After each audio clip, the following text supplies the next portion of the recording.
Hey, hello!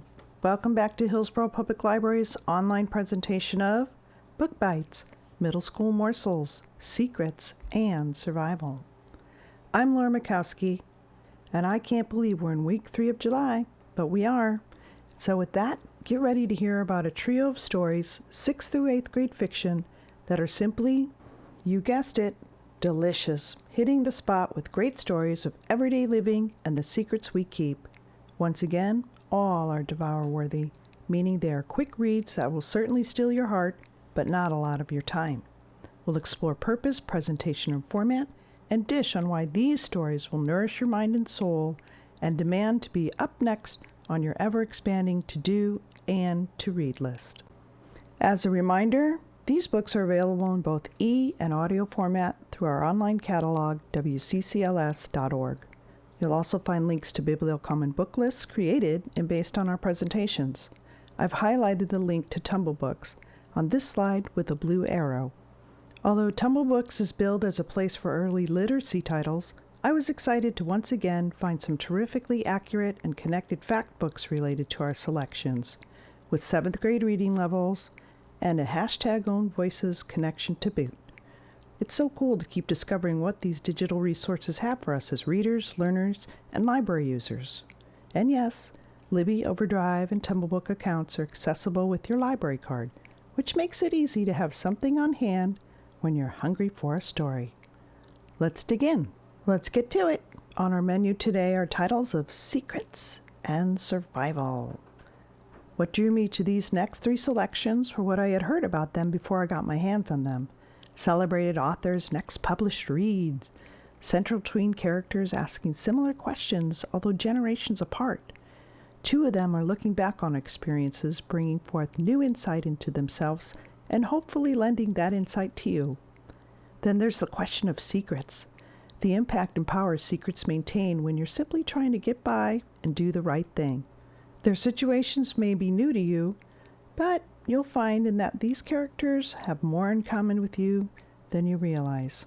The feelings and questions are heavy and hard, but you'll find connection and comfort in great amounts while adding yet another book friend. These kids are my new friends with good reason. I remember having many of those same questions, the same fears and wonders. It's empowering to tag along and lose yourself in thought as you wander right along with our protagonists on their own journeys and find how difficult it is to maintain secrets and what the consequences may be by keeping them. Okay, so up first you see Echo Mountain by Lauren Wolk. Then we'll look at The List of Things That Will Not Change by Rebecca Steed.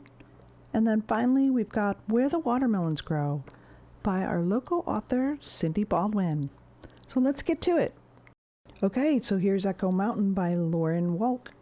The New York Times Review and I both agree that Echo Mountain couldn't have arrived at a better time. Published during National Library Week on April 20th, with most of us solidly into our newish COVID lives, it's very apropos for our now. Ellie's 12. Survival, foraging, healing, nature, changed hearts, bodies, and minds are at the center of Ellie's new life on the mountain after the stock market crash of the 1930s turned her life upside down. She's reflecting on who she's becoming through terrible circumstance and tragedy, but also through unexpected experiences and surprises that bring new definitions of self, family, friendship, and community. This is my very favorite type of tale. The first chapter opens with new life and death in its few short pages. Ellie turns death on its head with such utter surprise. I was ready right then to walk right along with her in this story and see what unfolded. She and her family are new to Echo Mountain, having been forced from gentile towny life straight into the barest of survival modes, living in a single tent with a family of 5 and the family dog Maisie through all 4 seasons, while they pull back on all their usual ways of living and get back to the very basics, living off their own hands, hard work, and health.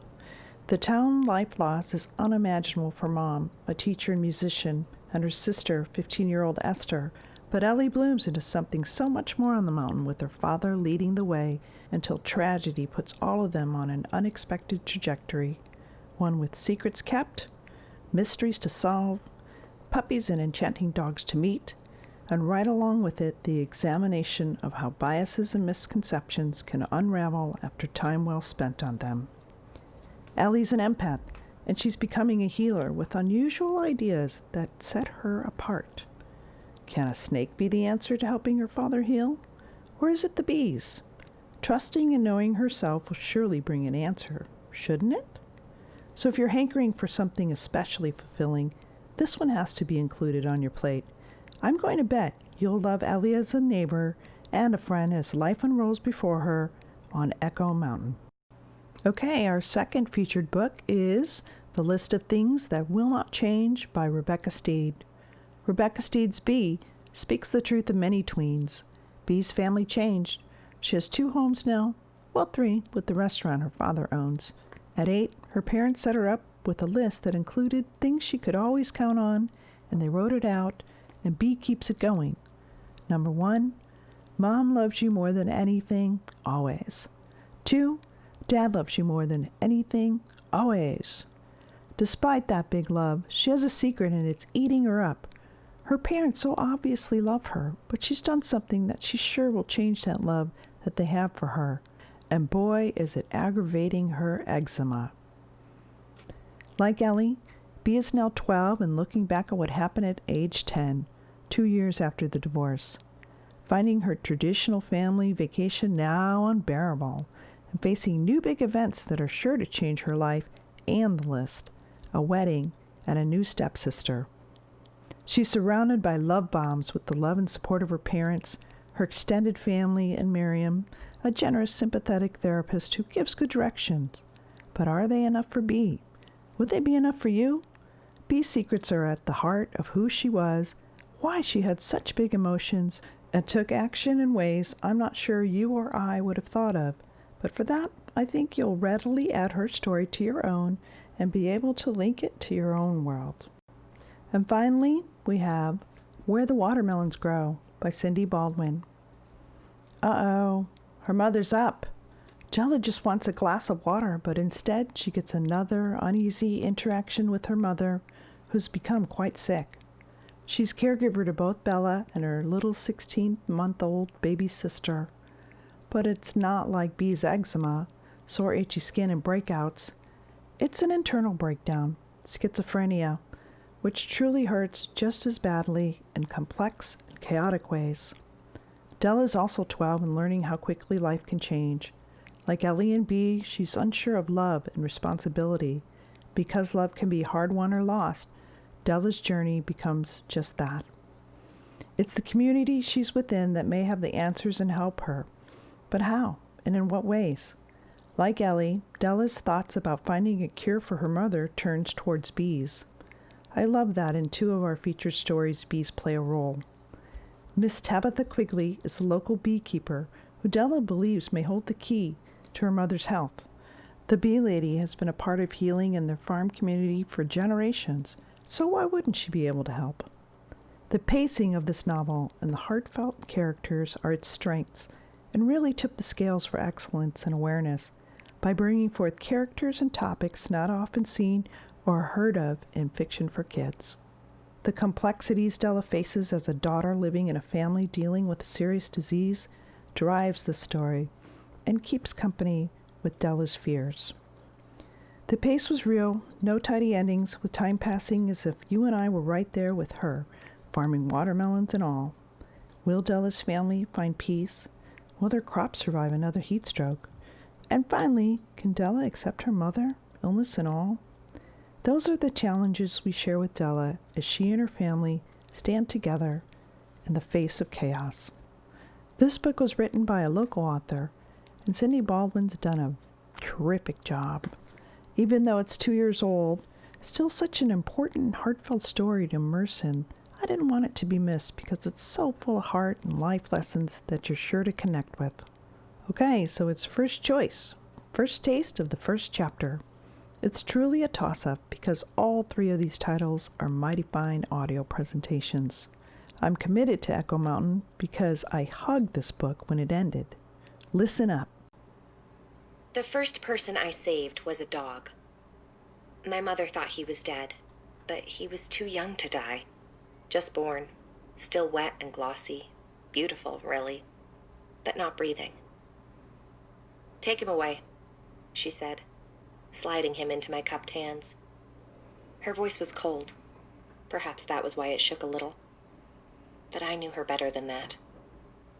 Maisie curved around her 3 living pups as they poked blindly toward her milk, watched me with aching eyes. I could feel how much she hurt, too. "What should I do with him?" I asked. "Bury him far beyond the well." My mother turned to tidy the bedding straw. It was as red as Christmas. We'd all had a hard night. But it had been hardest for the last of the pups, the one in my hands. I cradled him close against my chest, as if I had 2 hearts, but only one of them beating, then carried him away from the woodshed into the pale spill of morning light, past the cabin, toward the well, and a grave waiting beyond it. But then I stopped, looked back, and there, on the cabin's broad granite step, a wooden pail brimming with cold water, waiting to be useful. I didn't know what was about to happen, but a little flicker in my chest flamed at the sight of that water, full of green and blue from the tree, the sky overhead. Calm, simple. It spoke to me with a voice louder than my mother's as she stood at the door of the woodshed, bloody straw bundled in her arms, and said, "Go on then, Ellie." But I didn't go on then. The flicker, the flame, the voice all tugged me toward the bucket, where I plunged the baby dog deep into the cold, cold water and held him there until I felt him suddenly lurch and struggle. "Ellie, what are you doing?" my mother said, dropping the straw and rushing toward me.